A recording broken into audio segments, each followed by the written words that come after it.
everybody. My name is Joe Appello. I'm here with All Sports Talk. My compadre partner over here, George Connor. We're going to talk sports for the next hour. We're going to touch a little bit about everything. George is a golf expert, and we're going to talk some of that. He worked at a golf show this weekend, right, George? Yeah, I had the Hartford Golf Show down at the Convention Center last Friday, Saturday, Sunday. So nice. Everybody's getting the bug. Weather's finally getting warm, so it looks like right about now the courses are going to start getting open, and so everybody's getting excited about that. Awesome. So more golf later in the show. Yeah, we'll get on that. I was looking through the internet. I saw professional football power rankings, which is kind of interesting. They rank these teams 1 through 32 based on, I don't know what the exact criteria is, but it's basically what they did last year, what they acquired or lost in the offseason, and what they project them to do this coming season. Okay, so you got a lot of projections here. Yeah, I mean, it's purely judgmental. It's purely, Hey, that's what this show's all about. Yeah, exactly. So who do you think the number one team is? New England Patriots. No. Really? Well, who won the Super Bowl? Eagles. But they still projected the Eagles over the Patriots? Yeah, Patriots are 2, Eagles are 1.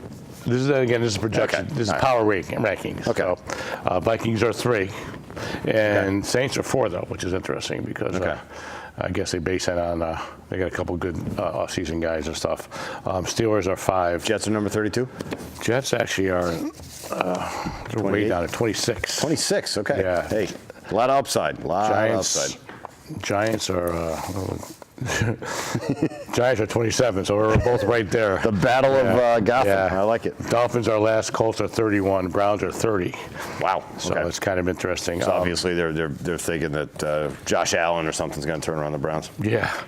The Eagles. Well, the Eagles picked up Michael Bennett from the Seahawks. They picked up Hanadi Noda from the Ravens. Yep. Was he even the Ravens? I think he was. Yeah. Yeah. So they got 8 Pro Bowls between them. Those 2 guys. So I don't know as far as are the pass behind them, or they're going to be how productive they are. Who knows? The New England Patriots got Danny Shelton, who's a big tackle from the Rams, or from Titans, I think he was, and then Adrian Claiborne from the Hawks as a defensive end, pass rusher. Obviously, they lost the defense is what they need to be keying on. Protect Brady a little bit more, but it's all about the defense to turn. I guess the Vikings based on their defense last year, and now they have Cousins. So they do you like that move? Do you like Cousins for the money you're paying him?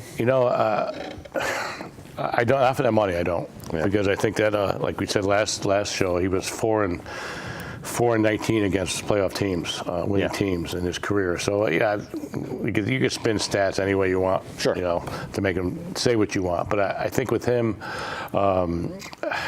he's 30 years old. He should be right in his prime, obviously, next 4 or 5 years. So I think it's a good signing.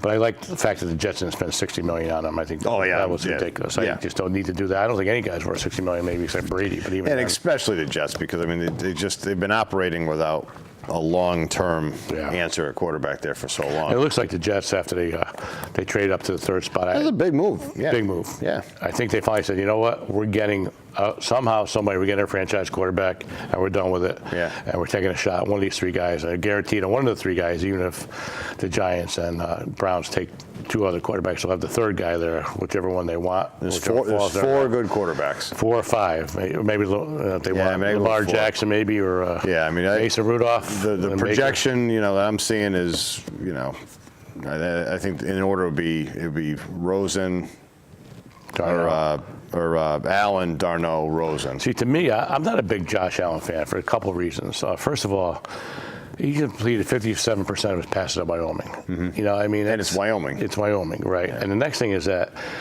just because you're a big, giant guy like that, he's got all the physical attributes. That doesn't translate to anything, in my opinion. Yeah, Jamarcus Russell was huge. Yeah. You've got Brock Osweiler is 6'8". So what? Dan Pastorino was big. Remember Dan? But some of these guys, to me, he's too risky in the top pick. So if you're the Browns, you go Darno? If I'm the Browns, I pick. I hope they don't, but I would pick Barkley 1, and I would pick one of the quarterbacks at 4, and then you get your running back and you get your quarterback. If you pick the quarterback at at 1. Barkley, I don't see being left at 4 because I think the Giants will take him. I definitely think the Giants will take him. Yeah. Hopefully. And as a Giant fan, is that how you want it to go? Do you want to see the Giants take Barkley? Well, the other thing scary is that they traded JPP away to Tampa Bay. So now, do they need edge rusher? Do they take Bradley Chubb at NC State, who's, they look like a Lawrence Taylor type now. I hope they don't waste a number 2 on him, but they could. It might be their thought process. I think Barkley is a once-in-a-generation player. I think they got to take him if he's available at any of those top picks. Yeah. And when do the Giants pick again? As of right now? What, the 2? What's their second pick? They don't. Second pick. Is it all way in the second round? It is second round. Yeah, I think it's late second round. Yeah. As far as if they don't get a running back, say Barkley does go to Cleveland, there are a lot of running backs out there they can get. Oh, yeah. So, I mean, it's not the end of the world, but I think Barkley is just heads and above every other player in that draft. And they always say, get the best athlete or best available player. I just think Barkley is one of those, Yeah, well, we kind of mentioned it, I think, in the last show. If you're the New England Patriots, if you're the Eagles right now, if you're the Vikings right now, you can take the best available player. Right. If you're picking 1 through 4 or 5, you have some definite holes that you have to fill. Right. And like I was saying last week, you really can't go out and take a defensive lineman with the second pick in the draft. I agree 100%. So it could be the best athlete in the draft, but look at it this way: it's tough to sell that to the fan base. Right. They get Barkley, and then Odell comes back, invested full up, and that's a nice start to their offense. Okay. I just want to make sure that we're done with Odell now. That's it.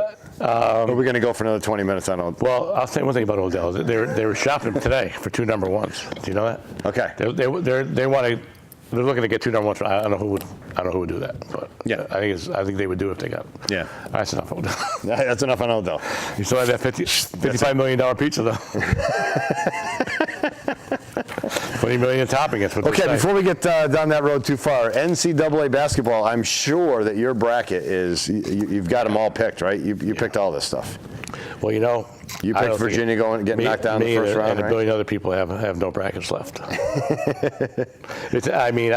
tell you what, I didn't realize how strong or how powerful, how good Villanova is until I saw them play this last weekend. Oh my God, powerful team. They're by far and away, I think, the top team in the country. And they're consistent. I mean, like I said, we were talking before the show. They've lost a couple games here. They caught the St. John's at kind of the wrong time or whatever else like that. But a pretty disciplined team. So they're consistent, night in, night out. And we had said, we both agreed that they had the easiest run into the Final Four. I thought Virginia had a pretty easy run through the first round. That didn't work out too well. So it was almost like the Ralph Sampson era of Virginia playing Chaminade. Yes. I heard an amazing stat the other day, which I didn't realize, and I don't think anybody realizes. Do you know how many wins in the last 4 years Villanova has accumulated? NCAA wins? 134. In 4 years? 4 years. That's an NCAA Division I record. 4 seasons. 4 seasons. That's how many wins? 134. Honest to God. So they're losing 2-3 games a year tops. That's about it. And the one, 2 years ago, they won it. What are they? They're 35-2 or whatever the heck they were. Yeah. So that was.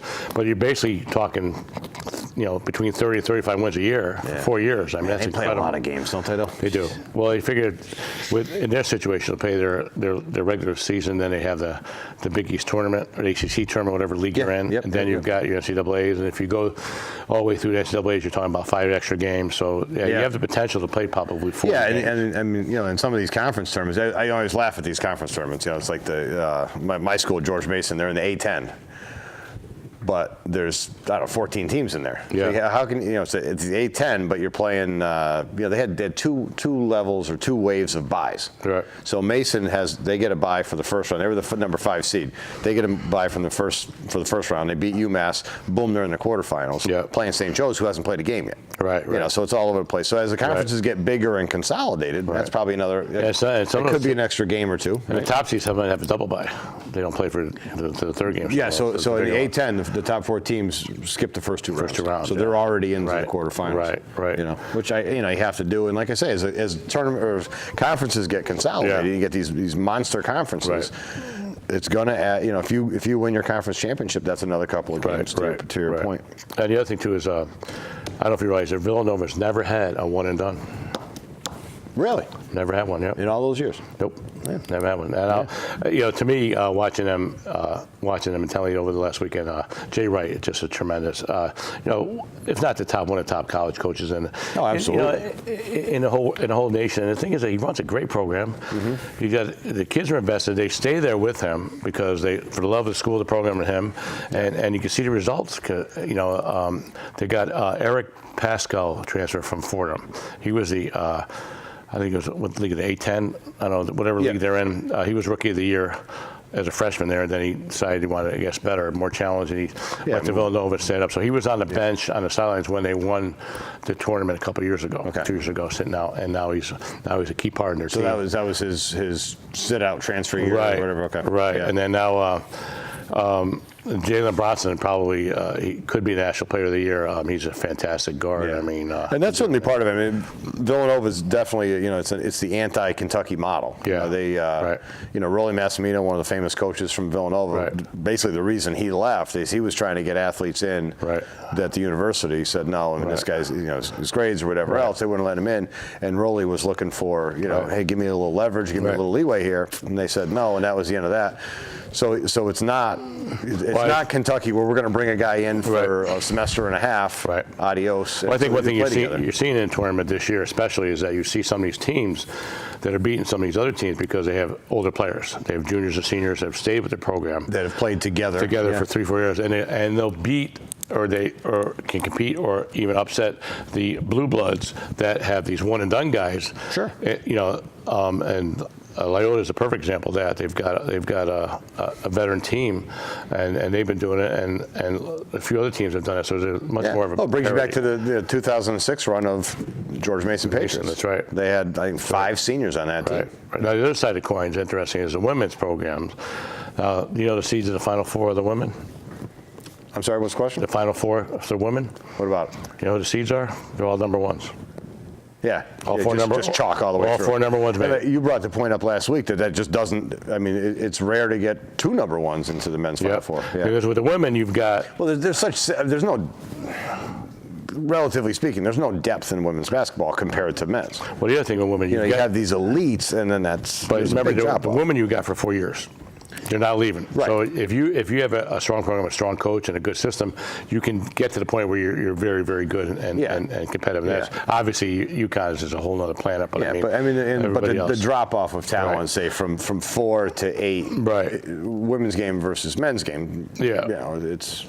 You can't even compare. Well, the other thing is interesting. UConn plays Notre Dame. I think it's Friday, and Notre Dame does play UConn pretty tough. When they've had some good games, they actually beat them. One of the few teams that beat them in the past. So that's a big challenge for them. They destroyed South Carolina last week. So, oh my God! After destroying, who they beat? Quinnipiac they beat by about 20, and then before that they beat another team 140 to 52 or something. New York team or whatever it was. The guy they tried to run on him. So give me your take on this. Because there's been a lot of talk when UConn's blowing out teams by 40, 50 points in the tournament.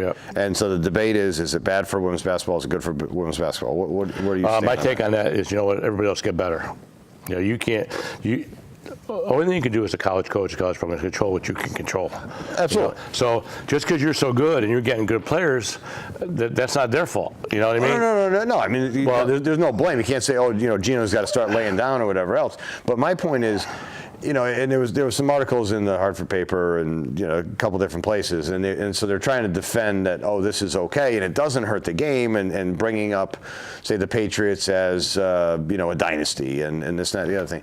But those games are worth watching. Well, it's worth watching the Patriots go through a playoff run because they can have a scare, they can come from behind, they can do whatever else.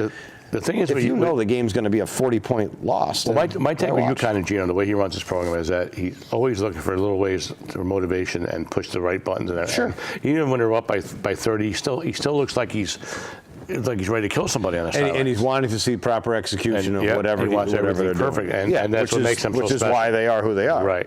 But from a general point, I don't know how many people want to watch a game when that it's not worth watching. It really isn't. You watch the first 5 minutes, all of a sudden it's 18-2, and you're like, okay, what else is on? All right, so Final Four, we got Villanova playing Kansas Saturday. And then Loyola, Michigan. Michigan, yeah. I think as much as I would like to, and I'm rooting for Loyola, Chicago, I just think they're going to get beat up pretty good by Michigan. I just think Michigan's a strong team. Too experienced, too deep. The biggest thing at this point in time is that, the depth of Michigan. I mean, Loyola's got a big kid in the middle, freshman, but you know he's going to get in foul trouble. I mean, it's going to happen. Yeah. And they go to the bench. There's a pretty big drop off. But the thing is that. Think about Loyola Chicago. They go back to campus, and all week long, all they got is press conferences and people calling them up and tickets, and everyone telling them how wonderful they are, how great they are. Even though they can downplay and saying that, oh yeah, no, we're motivated to that, it's got to wear on you. It has to. And having not lose your focus necessarily in that position, the way Michigan's a little bit more in the limelight. Right. On the other side of the bracket, Kansas and Villanova went in as number one. So yeah. Yeah. Now, as far as the other side, I think I think Villanova still is a top team in the country. Still a class of the tournament. No question. I think Kansas can give them a good game and beat them if they have their big guys not foul out. They've got a couple. They have one guy in the middle is huge. And the thing is, and I've always digressed a little bit in basketball. Basketball is the only sport where if you make mistakes as per fouling, you could be eliminated and not be able to play the game. Now, in football, if you're an offensive guard, you hold 10 times in a row, you're still playing. Yeah. If you're a baseball until player, the coach just gets tired of right. In Exactly. baseball, you can make mistake after mistake and still stay in the game. Yeah. So I mean, it's weird like that. So I mean, and basketball's tough because you get it back. Like I don't know if you remember in the Duke game, toward the end of the game, Wendell Carter went in there and he tried to draw the charge. Yep. Yeah. And I thought it was a charge. And he moved a little bit, but I mean, that was a perfect example. Now he's out of the game; it's different. It could go either way. It could go either way. Block charges. But and in basketball, you get a well-coached team. You get savvy players. I mean, they can intentionally get somebody into foul trouble. It's a big factor. And the Kansas Duke game, what a great game that was. That was fantastic. Yeah. Kansas, the guard just took over there toward the end of the game. Yeah. Had all the points overtime. Yeah. Malik Newman, he was a transfer from. I think he was from West Virginia. I think he played at West Virginia as a freshman. Okay. And then transferred over to Kansas. And he's a sophomore at Kansas now. I don't know. And he just technically won the game for them. And Duke, I thought toward the end of the game, they kind of got to sink their Grace Allen, try to do too much. He's an interesting cat. He is. Yeah. You think he'll make the NBA? What do you think there? I don't think so. Yeah, I don't think so either. Is he going to play in the NBA? Yeah. D-League, is he going to be? Yeah, I mean, he's got enough personality. And there's enough interest in him, whether you like him or you're not, or not. I mean, I think he might get on with the team for a little while, but I don't see him as having a successful career. They say the starting five are all going to be drafted in the first round, and maybe Grayson and Allen the late first round or second round. So, boy, talk about it, just a brutal sport to play professionally. Oh. I mean, there's been a lot of talk in baseball about certain demographics and this and that. Well, they go to football or they go to basketball because to get on the big stage is just faster. Right. But I mean, he got 12-man rosters. Yep. And that's it. No, the biggest thing is, think about it in general numbers in the NBA. There's 12 to 15 guys in each team, and how many guys they lose every year? Yeah. Retirement, injury. There's not that many openings, and then now you got the influx of European players coming in. I mean, last year in the first round, I think it seemed like half the guys drafted the first round were from Europe. Yeah. Overseas. So I mean, and then they're drafting these 18-year-old kids, this and that, and and then you got five coming. You got five coming out of Kentucky every year. Yeah. They're going to go in the first round. Yeah, and at least four of them are. Yeah. And if anyone did any research, you could tell all the guys that were really good players at the college level. Where are they now? Yeah. Nobody knows where the heck they are. They could be in Japan. I mean, the Angelo Ball had 72 yesterday. Did you see that? On the ball watch? No, he declared for the draft. Yeah, I saw that. Then he had 72. So he's a team player. He likes to distribute. I guess that was. He likes to distribute the ball. I guess that was ironic. Huh? Yeah, 72. Purely coincidental. I don't know what he averaged before that, but I'm sure it wasn't 72. Yeah. So that was interesting. I heard that today. I watched ESPN had the high school dunk contest. Did you see that at all? No, I didn't see that. Oh my God! You ever see Zion Williamson? I have not. This guy's 6'11". He's a high school player. He looks like LeBron. Okay. His dunk that he won it on, throws the ball off the backboard, catches it, goes underneath his leg, and slams it. All right. Oh, my God. Last week when we were down at the park, I saw you do that. It was awesome, Joe. I was at the 8-foot basket, and I pulled a muscle. So So ESPN's showing the high school dunk contest. Now there was a girl on there that came down and stuffed it two-handed. Okay. That's pretty good. And she's a senior high school. Yeah. Where do you think she's going next year? Quinnipiac? She's going to UConn. Really? Yes. Boy, Top player in the country. I forget her name. Real coup for Gino. Her name was. She had a hyphenated last name. Where's she from? Oregon. Okay. Yeah. And she came down there and slammed it. I was like, oh my God. And there was two other kids in that contest, and the top 3 players in the country are going to Duke next year. All 3 are committed to Duke. Okay. Top 3 boys in the country are going to Duke. Now, on that note, they just lost Jeff Capel, who's the associate head coach for Krzyzewski. He's been there with him for a long time. Yeah. He was, he's been there, I think, 6 or 7 years. He got a job at Pitt.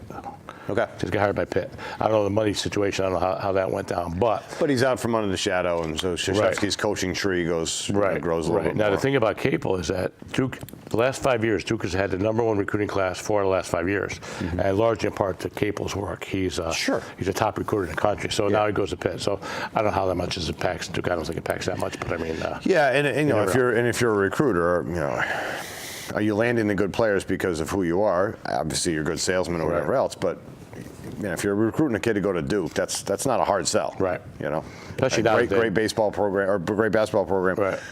But a great school. Plus, they've been embracing the one and done now, which they didn't do for a long time. Yeah. Now they have no problem with that. So I mean, the fact that Marvin Bagley should be a high school senior is amazing, though. What he did this year. Yeah. I mean, he might be the top pick in the draft, or top 5 anyway. So speaking of coaching in college basketball, Kevin Ollie is. Yep. Might still have a legal case going on, but he's still, you know, he's gone. And what did you think of the Billy Hurley hiring? Dan Hurley, yeah. Or Dan Hurley. Yeah, great hire, I thought. He took Rhode Island and brought them back to a competitive elite level, and great recruiters from the East Coast, obviously from New Jersey. Yeah. I think it's a good hire for them. Yeah. And I think he signed a 6-year contract, so that doesn't mean anything nowadays, but still 6 years, that means he's going to commit. Yeah, 2 years in a buyout. Yeah. So I mean, yeah. But I think my only thought, I mean, like you say, great record. He brought Rhode Island to Providence to a higher level, but it's just a much smaller program on a smaller stage. Right. You know what's interesting about UConn? I think a couple of mistakes they made in general is that I'm not a big proponent of bringing a graduate student over for 1 year. I think about Purvis was over 1 year, and a couple other guys. I think it was. The guy that played in the NBA, his son played 1 year. It's hard to have a guy that's, older guy come in there and he's not invested in the team. He hasn't been there at all. He hasn't worked hard. He's over there for probably his 1 year to hone his game. Maybe his NBA dreams are still alive. So I'm not a big proponent of that. He did that a couple times. I don't know how that affected the morale, maybe, is part of it? I know one thing.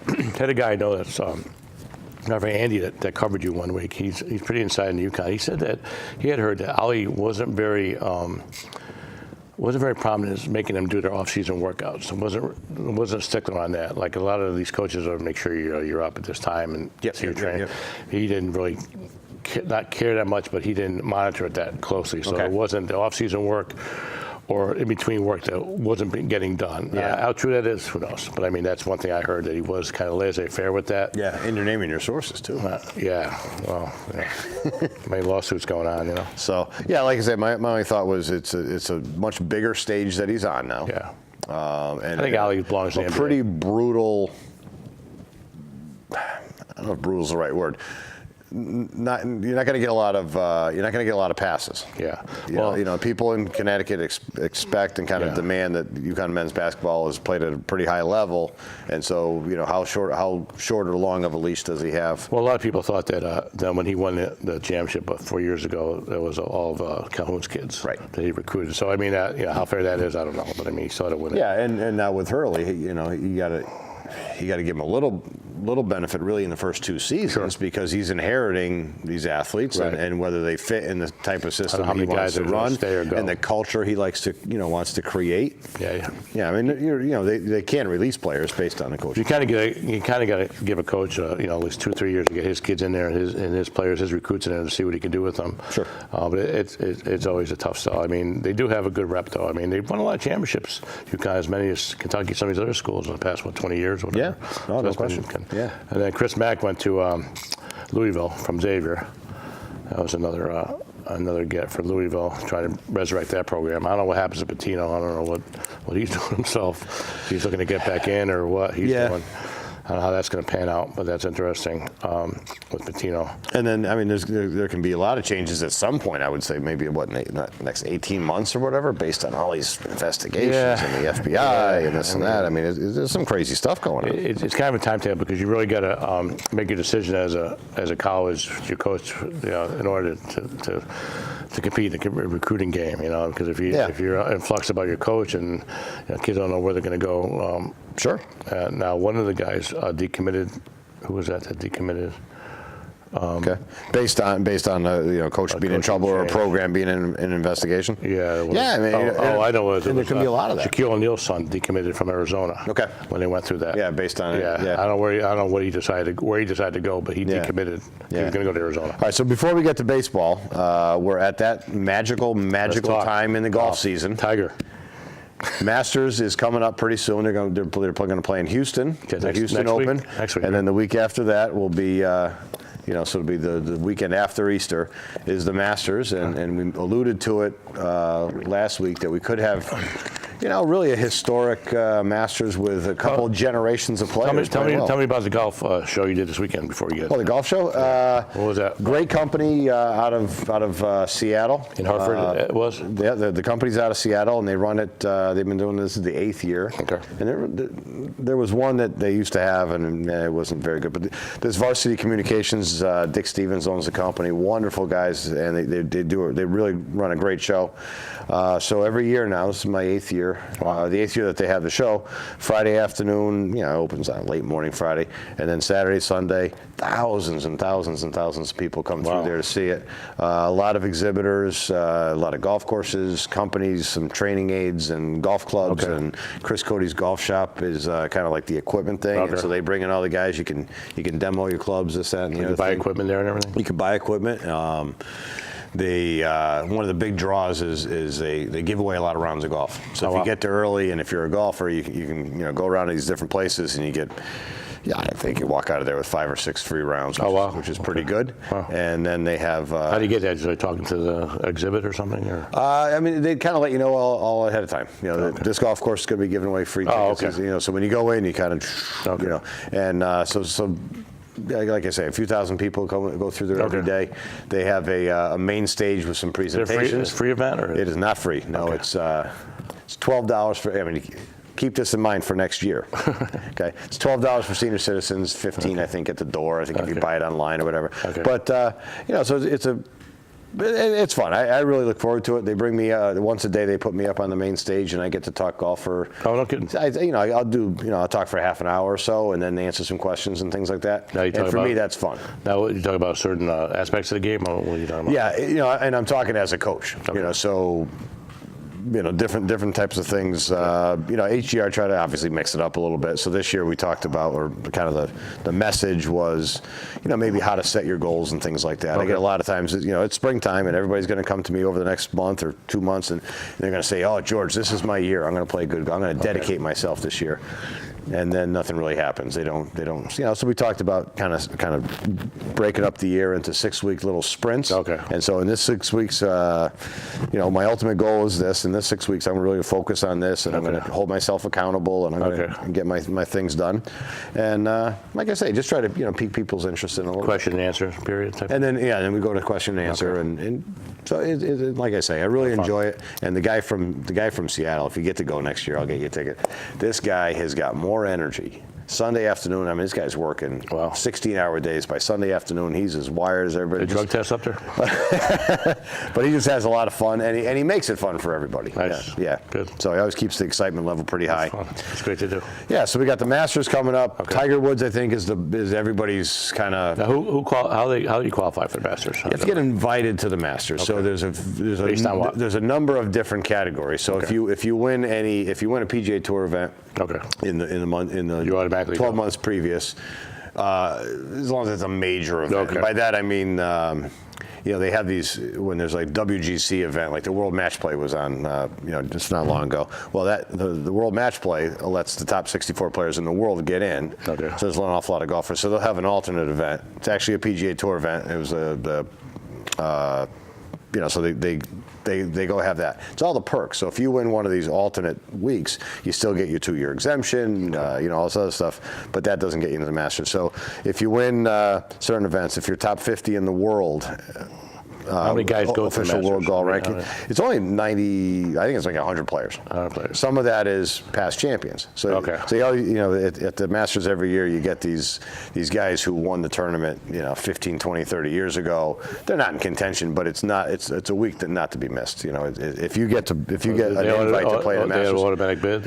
You still go, and they'll play their 2 rounds. It used to be you got a lifetime start. If you won a tournament, you got a lifetime start. So there's guys, these are 85-year-old guys going out and trying to play a 7,000-yard golf course. Okay. But you wouldn't pass it up because the place is magical. I was lucky enough to get down. I've never been to the tournament, but I went and played the golf course on 2 separate occasions. Good. If you're a golfer, this is heaven. How'd you shoot? I played pretty well, actually. I played pretty well. So I went 2 separate times. First one, I was a little starry-eyed looking around. Here's a golf course that you've seen your whole life, and then to actually play it was pretty cool. And then each round I got a little bit better, and actually did play it once from where the tour guys play it from. Oh, wow. Which is incredibly long. Wow. But managed to get around in 78 strokes from the back tee, so I was pretty happy. Wow, now, that being said, the greens, as fast as they are for the tournament, were, I wouldn't say they were mundane, but they were a comfortable speed for me when I went down. But really, like I say, a magical place. Nothing's overdone, but everything's just perfect. I like that walk when they walk across the end there toward the clubhouse. The 18th hole, is that? 18th hole, the big tunnel. People going up. Yeah, it's. Then you go and get the green jacket. That's really neat, the way they do that. And you get to keep the green. When you win the tournament, you get to keep the green jacket for a year. You got to bring it back the next year. The old story is that when Gary Player won, he gets the green jacket, and the next year they asked him, "Did you bring it back?" And he said, "No." He didn't want to bring it back. He didn't want to give it up. Did he bring it back, probably? He did. Yeah. Bring him in, but coffee. All right, pal. The jacket. Let's go. All right. So like I say, Woods sentimental favorite. I think Mickelson sentimental favorite. Not. Who do you think should have won it? Who's playing the best golf at this point in time? Bub Watson's playing. Awesome He just golf. Won a tournament. Just won the World Match Play. His game fits that golf course well. He's already won it twice. Why is that? Because it's a long course or quick course? It's a long course. Bub is a left-handed player. Okay. On a lot of those holes, he can hit like a little cut shot, which for Bub being left-handed, it's going to move a little bit from right to left. That ball tends to be a little higher, tends to stay in the air a little bit longer, so the course really suits him. And left-handers have really made kind of a bit of a run. With Mickelson winning a number of times, Watson winning a couple times, Mike Weir won it. So that's. How many guys have won the Masters more than once? I don't know how many have won more than once. It's been done before? Just a handful. Okay. Yeah, Jack Nicklaus won it 5 times. I think Mickelson's won it 3 times. Woods has won it 4. Crenshaw's won it twice. Faldo won it 3 times. What's the just hypothetically, a golfer who's a great golfer, he's 60 years old. How much do you lose in your game as far as you lose the distance, the strength? How does that work? So say like a contender at 40 versus when he turns 60 . Yeah, I mean, it's just lose. I mean, just the drop off is definitely like every sport. Length. I mean, it's like. You had asked me one of the earlier shows about how a golfer gets hurt. Yeah. And it's, well, if you think about a pitcher, nobody's hitting a pitcher. You're not running into a pitcher or whatever else. But it's a very strenuous motion. Yeah. So injury could certainly get you out of the game, but just muscle strength and it's a real it's not, I shouldn't say strength, the quickness of your muscles. The fast twitch muscles as they get a little slower, your mobility goes down, so distance goes away. But quite frankly, mentally it's pretty tough to put yourself. It's a very strenuous sport mentally at that level because you're on your own. There's certain players out there that'll blame their caddy or whatever else, but you can't blame the point guard for not running the offense the right way. he hit a bad shot. You hit a bad shot. No, so mentally, it wears. No, obviously, there's no course. You walk the course. Is that better? Walk the course. Is that better? Yeah. And having been to Augusta, the hills are incredible. So you're walking. You're going around. It's a factor. I mean, the weather's always perfect. Yeah, You're not talking about hot weather. Yeah. But you're walking 7-8 miles a day. It's underrated. It's like every athlete with nutrition and taking care of your body and sleep and all that kind of stuff. It's all factors. And that's been a huge change in golf, say in the last, we can call that part of the Tiger Woods effect, is these guys going in the gym. Yeah. And I remember back in the 80s when I was kind of, really getting into the game, lifting weights was, no, you don't do that. No, not at all. Can't do it. Now all these guys are lifting weights, and there's criticisms on both sides. Brandel Chambly is I respect him a lot. He's on the Golf Channel. He's always hammering Roy McIlroy and all these other guys that they're lifting too many weights, and they're shortening their career. Right. But I think where the game's gone is got to be some kind of middle ground with that, I would think, right? But it's what the player wants, I mean, I think I said it on this show before. McIlroy has made it very clear he has no intention of playing the Champions Tour when he's 50. He's grabbing everything he can right now, and so it's becoming like other sports. Yeah, and if you're not Tom Brady, you're not going to play a sport until you're 45 years old. That's true. I mean, it's just nowadays with the nutrition and the level of training at every sport, it's incredible. You're seeing guys are younger, and faster, quicker, stronger, and it's almost like pushing everything younger, and older guys are just like. And that's what just to kind of one more point on golf is there's a lot of talk about they want to restrict the length of the ball. So if you change how put restrictions on the ball won't go as far or whatever else, because these guys just hit it further and further and further all the time. You can't make a golf course long enough. It's just absurd. Grip it or rip it. Huh? I mean, years ago, a 6,800-yard golf course was John Daly. Then it's 72. Now it's 75. I mean, you're getting close to 77, 800-yard golf courses, and the guys are still hitting short irons into greens because they can hit it as far as they want. Right. So I don't necessarily agree with the idea of shortening the golf ball. Right. Now, jumping to baseball a little bit, I just saw a list of the highest payroll of each team. It's kind of interesting. This is add up all the annual salaries of each player on each squad, and who do you think has the highest payroll in baseball right now? Yanks?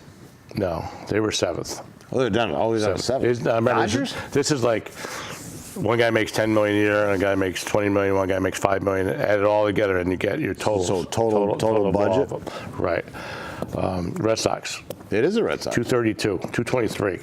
$223 million is their payroll. Now, so I don't want to hear these Red Sox fans saying, we don't have this. You got the highest payroll. For years, the Yankees. Just because you're paying a lot doesn't mean you're getting a lot. Right. Yeah. Now, this is the most, I bet you no one can get this one. Who's the second highest paid team?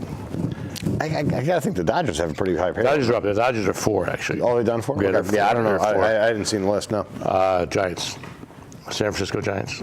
Okay. Are second. Yeah. They got guys like Buster Posey, Bumgarner. Some of these other guys are probably making a lot more, 15, 20 million, whatever it is. What Major League Baseball team has the highest payroll for outfielders that are no longer on the roster? Mets. Yeah, there you go. Bobby Bonilla Day. Yeah. The Dodgers are 4, Nationals are 5, Angels are 6. Angels have Pujols and Trout and some of these other guys, and the Yankees are 7. So well, I mean, that's what that translates into. We'll see what happens, with the Sox this year. But it kind of makes the point that you can buy a team. Well, then there's the economics of these contracts some of these guys have. That you're paying certain guys for production, lack of production, whatever it may be. Yeah, and bonuses and this, that, and the other thing. Yeah, right. Yeah. They also came out with power rankings for baseball. Yeah, came out today. Yeah, I saw your Yanks are what? Third, I think. Third. Yeah. There's a Houston Dodgers. Yankees, I think. Yeah. So they're projected. I've seen 92, 3, 4 wins, somewhere right around there. Yeah. That's kind of the projection. The Mets are about 15, 16, I think they were. Yeah, ESPN and their power rankings had them 15. 15, yeah. And unfortunately, I hope they're wrong because they got them at like 80 wins, which probably is not going to be enough to get them into the playoffs. Yeah, Mets are actually 15. If they can get to, what do you think, 84, 85 wins, the Mets? I think that's totally doable. I think so. No question about it. I think, say, 85 wins gets them. I'll say it before I say it again. I think the key to that whole team, besides their great pitching, is Cespedes. Yeah. He's got to stay in that field 150 games. If he doesn't, I think that they'd have some issues. Conforto, you don't know what he's going to do. Yeah, he's just starting to come back and do baseball-like activity. Right. Not sure what that is. Baseball-like activities. I sent out Zach Wheeler, went down to minors. Yeah. He didn't show much. I mean, I don't know if you heard the comment by Dave Island, the pitching coach. He basically said, you know what? He didn't produce enough to merit a spot on the starting rotation, and so it is what it is, and he's going down. And I like that straightforward approach. And I think Wheeler kind of did it to himself. Yeah. You know, when they signed. Vargas.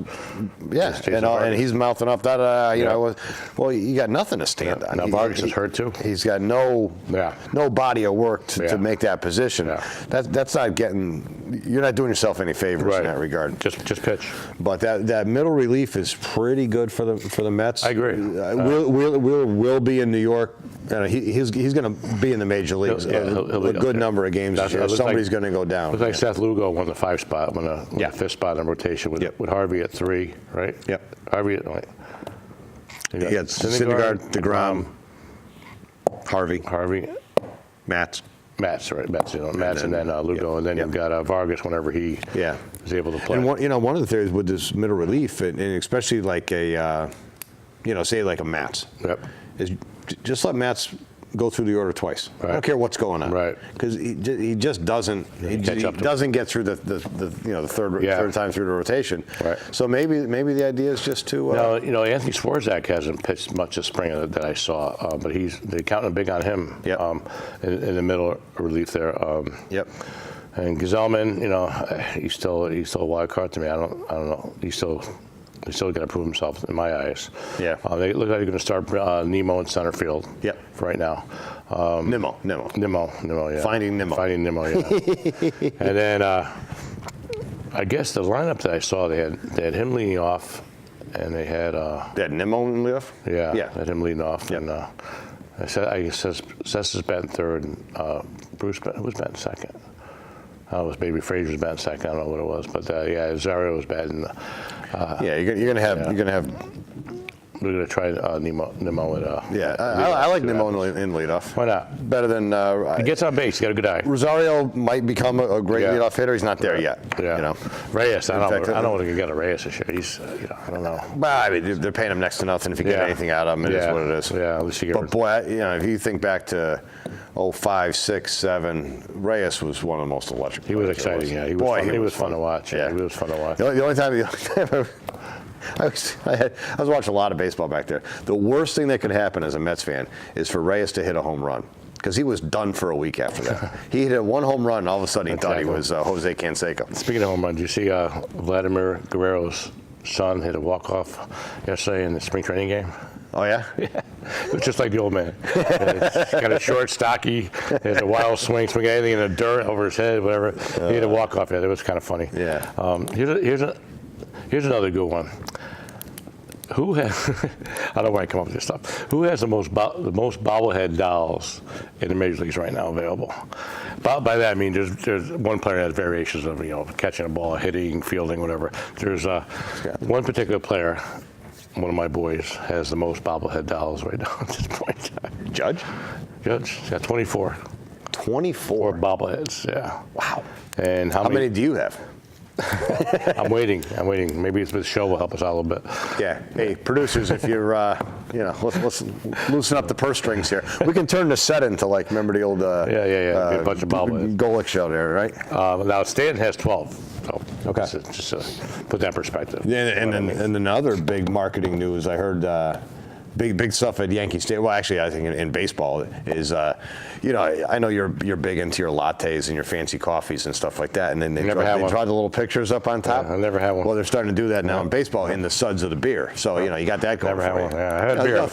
So for a $12 beer, you get a little picture. Yeah, I've had a beer before. I never had a latte though. To be honest with you. Yeah, I don't mind that. But coffee, I've never had a coffee either. I got a good story for you, George. Go ahead. I know you never heard this one. I don't know, but I mean, there's a kid that that's on the University of Michigan's team right now. Okay. His name is Austin Hatch. He's a senior. He's doesn't play. They suited him up for senior night and played a few minutes. The NCAA let him do that. But anyway, his story is this: 2003, he was a little guy, probably like 10 years old, and he was up in the airplane with his father, his mother, brother and sister. Plane crash, small plane. Father was driving a plane. Plane crash. Mother dies, sister dies, brother dies. Father and Austin survived. Okay, now it gets better. Well, it got better, it gets worse. So then his life goes on. He wasn't hurt too bad at that point, and he grew up and everything. He turned out to be talking like a Cessna type plane? Yeah, small plane. Small, yeah, a 6-passenger plane. And he continues to grow, and he becomes he's 6'5", 6'6", and he averages 23 points a game in high school, 9 rebounds, getting recruited by Michigan to play. Goes up in August of his senior year. He's going to go to Michigan on a free ride. Goes up on a plane with his father again and his stepmother. Plane crashes again. All right. Father dies, stepmother dies. He survives. This time when he survives, he's got brain trauma, broken ribs, and he's in a coma. Now, this is a true story now. And the odds of him surviving 2 plane crashes is 1 to 11 quintillion and 560 trillion. 12,000 times the world population. Those are the odds of him surviving. So he survives these 2 plane crashes, okay? Now he goes through tremendous rehab in order to even breathe, walk, function again, and he gets to the point where he can function. Now his stepmother they lost was like his second mother. So he lost his father, his stepmother in this thing. So I don't know if you know, like that first plane crash, how old is this kid at that point? He was like 9 or 10. And then he crashed again 8 years later. Wow. Right now, he goes to the University of Michigan as a student, and he wants to stay involved in the basketball team, but he really can't remember things, and his body's not as strong as it used to be. Yeah. But John Beeline, head coach, says, we still want you to be part of our program. And I'm not sure about the scholarship or the money, but I don't think that was a major factor, but he was part of the program. Yeah. So he would almost like a manager type thing. So he would practice with them a little bit, do what he could. So he's part of the team. Right. Yeah. Senior night, they let him in the game, and he played a little bit in the game in Jersey. Now, meanwhile, his freshman year, he's in class in Michigan, big giant lecture hall, and place is packed, and there's 1 seat available next to him. Okay. This beautiful girl walks in. She's 6'5", drop dead gorgeous, okay? Walks in, he's looking for a seat, and he's like, how about over here, right? Sits down next to him. Yeah. They start tracking up a conversation, started dating. Her name is Abby Cole, 6'5" All-American volleyball player at Michigan. Wow. They ended up got engaged a couple weeks ago, actually. Went to the gym, and they got engaged. Now, she knew of him, knew who he was prior to that, because he was a big story in Michigan. Sure. Yeah. She knew who the kid was, and she sat down because there was a seat, and they ended up dating. Now, the most amazing part of this whole story is that, Austin's father is a Michigan grad. The mother wasn't, but the father was, and her parents, Abby Cole's parents, were also Michigan alumni. Okay. Now, they date, they get engaged, whatever, and they're still together. And like I said, she's a gorgeous 6'5", 2-time All-American at volleyball at Michigan. Her grandfather and his grandfather were fraternity friends in the same fraternity house 40 years before that. No kidding. Amazing. That's quite a true story. And small world. It's like Austin was saying, it was God's fate that just happened the way it was. Put in the other Abby, and I just thought it was an incredible story. You probably see it this weekend. It'll probably be on again. That's quite a story. Yeah, it's amazing. Yeah. A true story. And he's got a job at Domino's Pizza, not delivering pizza or anything. He got a job at Domino's in the corporate as a marketing, facilities manager. And she has a graduate job after she graduates with the University Athletic Department. So she's not going to try to do any professional volleyball. No, I don't think so. Because there is a. Yeah, there is a. No, I don't think so. Yeah, but she's a beautiful, and her talking. I mean, like the perfect couple. It was just an incredible true story. Austin Hatch is his name. Survived two plane crashes. What an incredible. They talk about survivor guilt. Yeah. I mean, that kid. Why? Yeah. What he went through. I mean, he couldn't even walk. He was in a coma for literally 2 months, and then all the rehab. They relearned his name and all this stuff, and when he got his degree, she got her degree, and then they're engaged, and and life goes on. It was just an incredible story there. And it's something. So with the weather turning, recently, for the first time in a couple of years anyway, we got our high school sports athletes started, a week ago with official practices and all. I know, like last year, they had a big problem with like the high school golf matches were always, they'd start them right in that first week of April. Well, last year all the golf courses were covered in snow and baseball and everything else like that. So it looks like weather-wise we're getting off to a better thought. One thing, I don't know, I don't think I've ever talked to you about this. In Connecticut, high school golf is a spring sport, boys and girls. In a lot of states, Massachusetts being one of them, the boys play their golf season in the fall. And there's a lot of talk in Connecticut, CIAC and golf courses and things like that, leaving the girls program in the spring, moving the boys golf to the fall, thought being at the very beginning of the season, the weather's miserable. Yeah. And the demand on the golf courses is the highest in the first half of the year. So they're talking about moving it, which would obviously be a tough transition to make. I think, if you have a kid who's playing golf and soccer are two big sports. Well, now you move it to the fall, and he's going to have to pick. Yeah. It's an interesting debate. The biggest selling point I think for it is the golf courses are they're less in demand later in the year. You're right. And there's many people playing. The downside though is weather and daylight. Yeah. So you got to figure you got 2 months and you're going to have like a 10-day spillover into that third week. So September, October. I mean, to me, October is the greatest month in Connecticut to play golf. Weather's perfect. It's not too hot. Golf courses are always in great shape. But you get into November now. You could get some. It's not going to snow. It's not going to hail. But it's going to be cold and things like that. And then you start losing daylight. So at the end of the season, when you've got the most important tournaments going on, so that's kind of the trade-off. But I thought I don't know where it's going to go. Interesting debate. Yeah. I don't know where it's going to go, but I think it is interesting. I know myself personally, I coached varsity baseball for 10 years ago, and then I know every single year our first game was the first time we were on the field. I mean, where I was from, Brookfield, the fields were just horrendous, and you couldn't get on the field. You're in a gym. You're in a gym in Tensile. Everybody looks like Babe Ruth and Mickey Mantle in the gym. You're like, oh, we're going to be pretty good. And you get outside, it's like boink. And I always said, baseball in high school should start in May.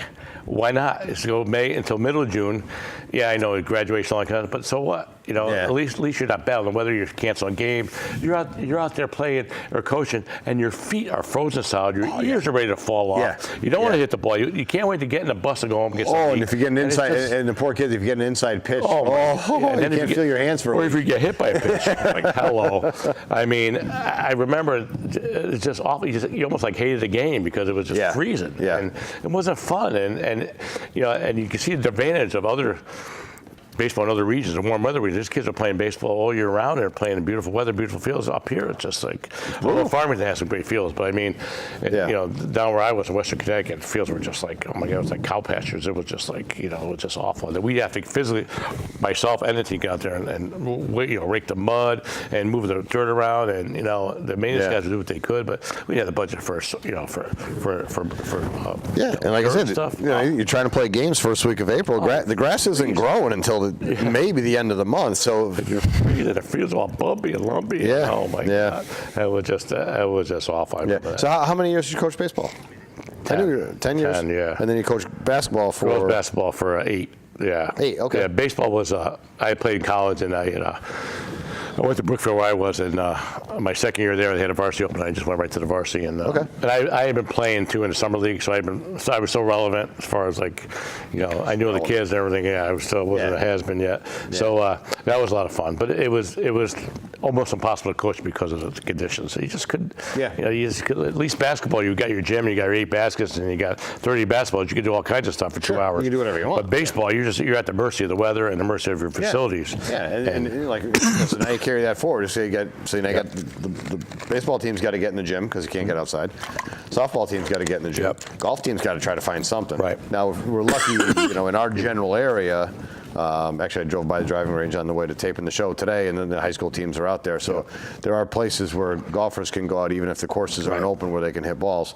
But everybody's fighting for that. Right. And nowadays, high school baseball, you got some of these indoor batting facilities, and you got some indoor place where you can actually hit inside. Yeah. And they have baseball fields But inside. to your point, it's never the same. No, it's just never.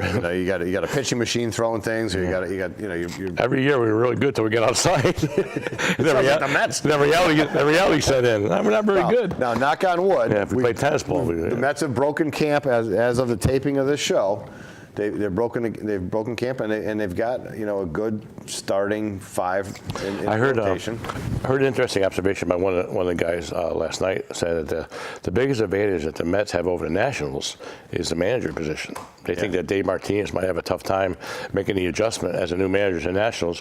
With some of the guys, they got Strasburg and Danny Murphy. They got some of these different kind of guys that are used to a certain way with Dusty Baker, and then you got adjustment. So I mean, that's a pretty good factor. That's a pretty good observation. And then Mickey, I think, but from everything you hear, he's doing a good job as far as that goes. Dave Island and Callaway, they're running a nice camp. They're running a nice camp. So like I say, to break camp anyway with 5 and what's his name? It's his non-throwing hand that's hurt. Vargas, he'll be back. So it's more, from what I can understand, the Island was saying basically they didn't want him throwing because he might change his motion based on something. So it's not a big deal. Madison Bumgarner got hurt again. You see that? Yeah. Took a line drive off his pinky, and he's out for 6 weeks. Again, a poor guy. It's almost shocking that it doesn't happen more often. Yeah, it's true. You're 60 feet away by the time you throw the pitch. Yeah. 50-some feet away. It's going in at 100 miles an hour. It's coming back. And Bartolo Colon's got a shot in making the Rangers. Big sexy, man. Got a shot. Got a long career. Yeah, I tell you what, spring. I don't. If you've seen him play, if your team's relevant as it gets towards the end of the season, I don't think anybody's going to say, "Ooh, that's the last guy I want on my team." He's an innings eater. He's a professional, and he can hit. Now this will be aired in the next 2 weeks, but we get picked our winners for the NCAA's anyway, right? Yeah, I think it's kind of a no-brainer, but I think we're on the same page there, right? Villanova's the class of the thing. I see Villanova winning. Villanova and Michigan. So I see Villanova beating Kansas, Michigan beating Loyola. Yeah. And then Villanova. I'll be rooting for Loyola, but I mean, it'd be a cool story. It'd be fun, yeah. But now for music only, both lines are 5. So. But now by lines, what are you referring to? Lines. If I were to bet that, I think I'd take Loyola with the points, and I would give the points in the Villanova game. Yeah, I'd take Michigan given the points. Yeah. They should blow them out. It'd be a great story, but I think Michigan's going to have the. Yeah, I'll retract it. I think Michigan blows them out, and I think Villanova beats Kansas in a good game, and I think Michigan and Villanova beats them by about 5 or 6 in the championship Monday night. Yeah. The women, I think UConn takes care of Notre Dame, no problem, 10, 15-point win. Yeah. And they beat the winner of Louisville, Mississippi State, I think, the other 2 games. Yeah. And, both those teams might give UConn a game, but I mean, UConn is just so superior to every team in the country. They are that good. And the thing is that they're so well coached and disciplined. Yeah, they're great players, of course they do. Sure. But the program that he runs is just the best. There's something to be said. If you get 12, you get probably 12 of the top 20 female basketball players in the country. You got 12 on your team.